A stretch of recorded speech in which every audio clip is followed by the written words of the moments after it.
ihatag ang himaya.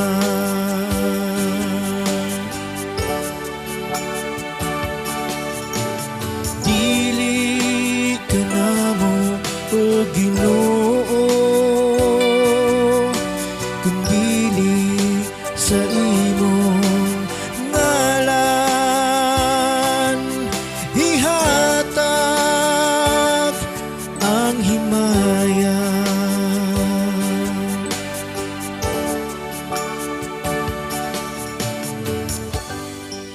Dili ka namo o Ginoo, dili ka namo kundili sa imong ngalan, ihatag ang himaya tungod sa imong kaluoy, tungod sa imong kamatuoran. Nganong muingon man ang mga pagano, hain man ang ilang Diyos.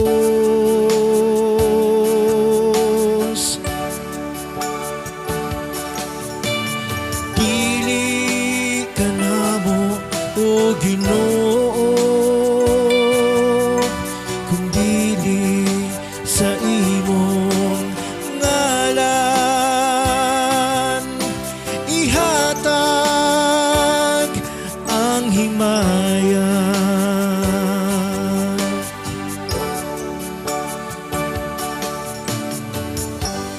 Ang atong Diyos anaa sa langit,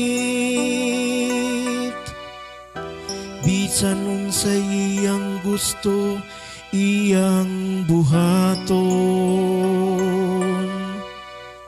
Ang ilang mga Diyos-Diyos, plata ug bulawan, mga binuhat sa kamot sa mga tawo.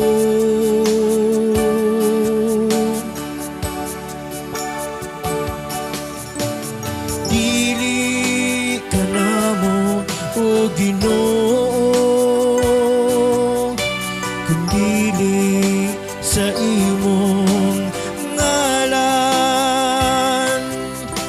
ihatag ang himaya.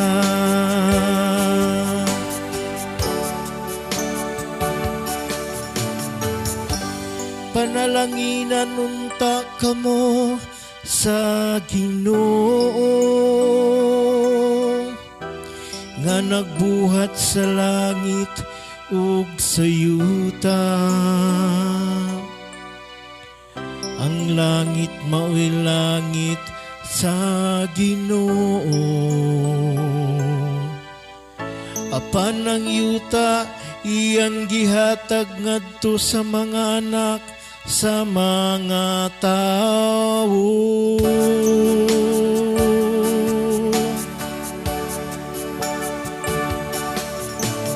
Dili ka namo o Ginoo,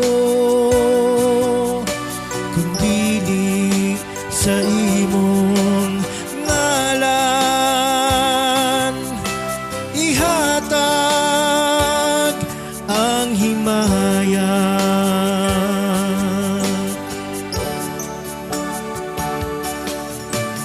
Dili ka namo o Ginoo,